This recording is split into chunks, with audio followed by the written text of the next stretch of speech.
This is my last full day at the cabin, so work's all done, and I'm going to take a little amble over to Sven's place, about a half mile to the east. I'm going to start to walk, head a little bit west, and do a little extra loop. Some have asked about my outhouse. There's a whole video probably in that. And then this is the woodshed that I put up several years ago, which has worked out really nice. It's a cool day in the woods. It's been raining lately, so everything is soft and quiet.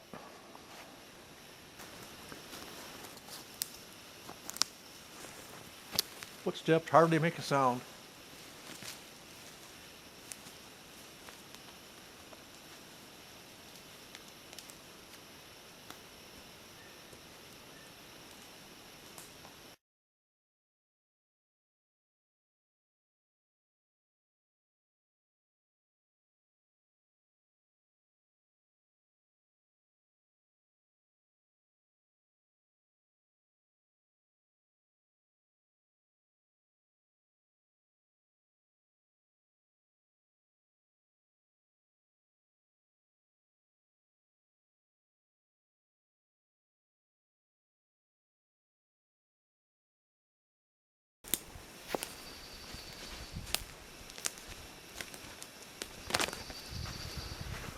Now we're coming up out of the cedars, going to a little area, a little higher ground. I call it Tired Pine Island.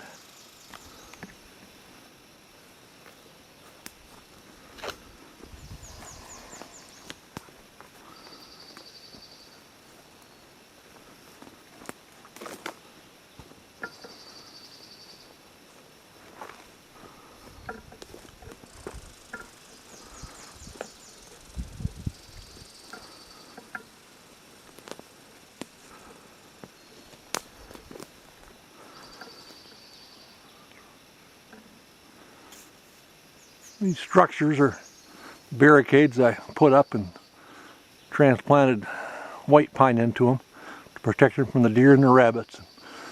Some of them have been very successful, growing very well.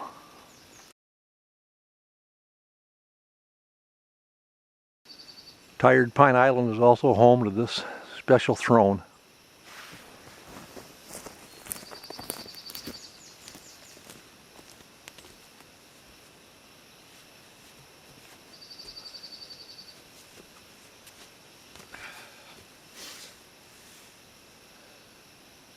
I come here often with a thermos of tea and just sit back and enjoy this beautiful view with the young trees coming up.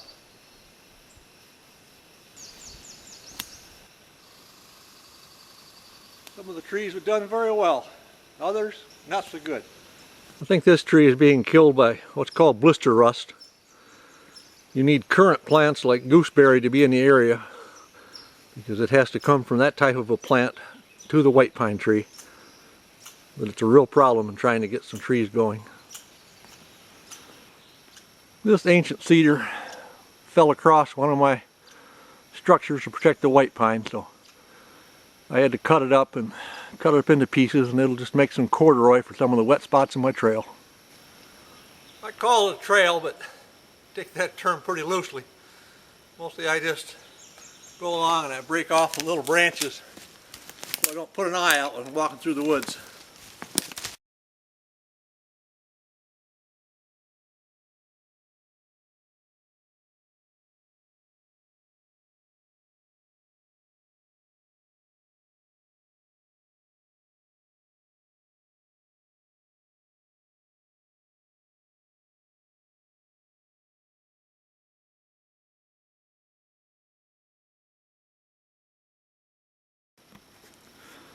Then we drop into the lower cedars. It's a matter of just winding around and staying out of the deeper pockets of water. This tree's been killed by the European larch beetle. We call it Tamarack Tree. It's of the larch family. It's a coniferous tree that the needles turn yellow in the fall and a beautiful golden color, and then they fall off for the winter. So it's actually a coniferous tree that sheds its needles. But they're very susceptible to this larch beetle, and the one positive about it is that for bird watching, the three-toed and black-backed woodpeckers come along and peck off this bark and get at what's inside. You need to really watch your step going through here, especially after it's been raining like that. It's pretty slippery. You just don't step in those water holes because sometimes there's no bottom. Try to keep your feet on the roots. This route will always be way too rough to try to bring skis through in the wintertime, so I enjoy hiking it in the spring and the fall, getting down here on these dark, damp cedars.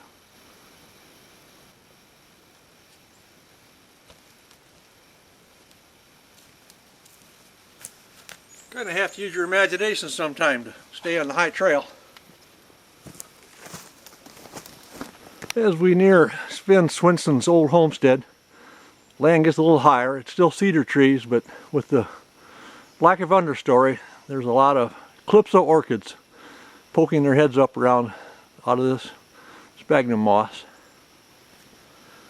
We are now at Svens Homestead. I hadn't found this old relic until a few years ago because there's not much reason to be wandering around down in this country. And I think for the same reason this is going to be a special place to look over, because after he left, I don't think anybody came in and cleaned it out. It looks like he walked away one day and didn't come back by all the artifacts and things that are laying here. There's the outhouse and then two old structures on the property, or what's left of the old structures, like this corner of the cabin. Wood stove laying over here. I'm not sure if this was an old barn. There's a lot of pails inside. There's a bigger structure a little ways away. In the larger structure, this old treadle sewing machine lays on its side over in what was one corner. That's what has me intrigued about coming back here with a shovel and something to pull the roots aside and explore and do a little archaeology work at this site, because I think it was just walked away from one day and everything was left. Sven patented this land in 1939, so it'd make me wonder if he went off to war and never came back. That happened a lot with the First World War. A lot of young men came up here and started things out and built cabins, and for different reasons never came back after that war.